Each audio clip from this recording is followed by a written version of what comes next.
Hi friends, Radhika baby tips চ্যানেলে আপনাদেরকে স্বাগতম। গর্ভাবস্থার সময় শরীরে নানা রকম সমস্যা হয়। গর্ভবতীর অনেক সময় বমি হয়। বমি হলে গর্ভবতীর জন্য কষ্টকর। বমি হলে মা চিন্তিত থাকেন।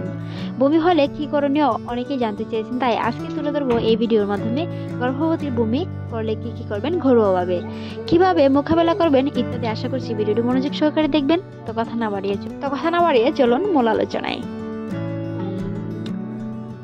গর্ভাবস্থায় বমি বন্ধ করার কার্যকরী উপায়।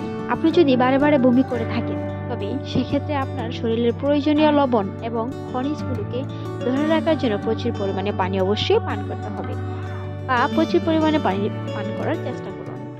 আপনাকে গর্ভাবস্থার সময় পরিমিত পানি ব্যবহার করতে হবে, এমনকি দিনে অন্তত 8 থেকে 10 গ্লাস পানি অবশ্যই খেতে হবে। গর্ভাবস্থায় বমির জন্য অন্যতম একটি কার্যকর প্রতিকার হলো আদার স্বাদ এবং গন্ধ আপনার গা ঘুরিয়ে বমি ভাব এবং বমি করাকে কমিয়ে সাহায্য করে।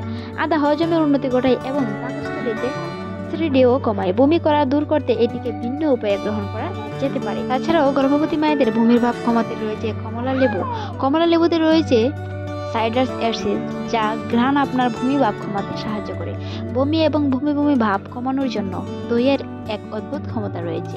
তাছাড়াও এটি একটি প্রোবায়োটিক এর পরিপূর্ণ, যেটি হলো ব্যাকটেরিয়া যা পরিপাককে সহায়তা করে। এটি বমির ভাব কমাতে সাহায্য করে। সেই সাথে লেবুর সতেজ ঘ্রাণ নিতে হবে, যা কিনা আপনার বমি ভাব কমিয়ে দেবে। প্রতি মহিলাদের বমির সময় অবশ্যই স্থির থাকতে হবে।